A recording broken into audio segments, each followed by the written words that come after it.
and today I'm going to be showing you guys how we can clear the cache on your Mac. Now, if you don't know what a cache is, it is basically a way of storing small files that may contain data that will kind of improve the time that it is grabbed from a server or somewhere like your PC or Mac to make it load a little bit faster and reduce latency. So for instance, let's say you go to some website in a browser, it may cache that data so it can grab the information quicker next time you go to it rather than having everything to load. Now this is very effective when it comes to things like images. Facebook does cache some of their images on their website, so next time you go, it doesn't take as long to pull that data from their server. So these files do actually accumulate a lot over time, and when you remove or uninstall a program from your Mac, it actually doesn't go away, the cache file, just in case you end up using it again. So we're going to go ahead and check out how to remove those today.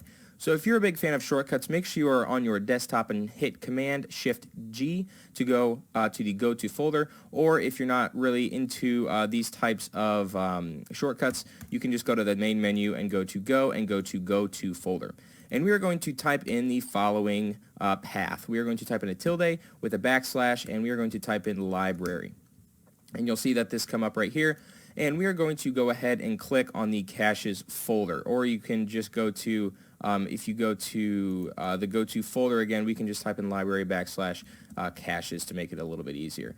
You'll see that there are a bunch of different types of files in here, and they range from anything from, you know, the operating system itself to programs you may have downloaded in the past, and it does have like a GitHub. You know, there is one for pretty much every browser on here. So we are going to go ahead and just select all of these with Command A, and we are just going to move these to the trash, and we are going to delete those. So we have one more thing to clear, and I don't know why they did it this way, but you can go ahead, and if you have your devices on the left-hand side here, click on the hard drive name. Mine is Macintosh HD. Typically, yours will be the same unless you've changed it, if you've had to partition your drive or something like that, or if you've messed around with disk utility before.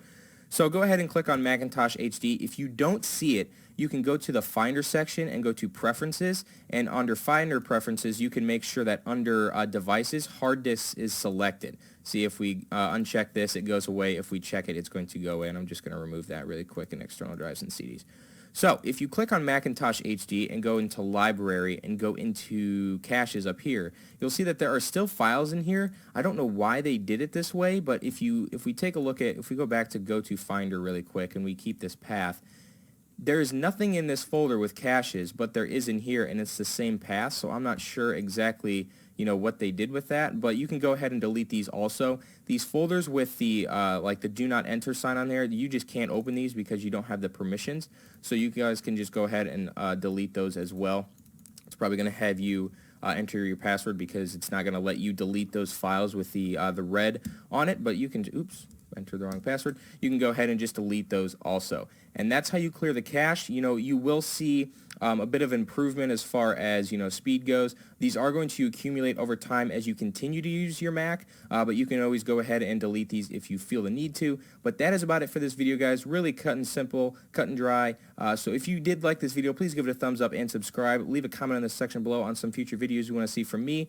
It can be anything related to technology, and I will try to get that to you guys as soon as possible. So peace out, and thanks for watching.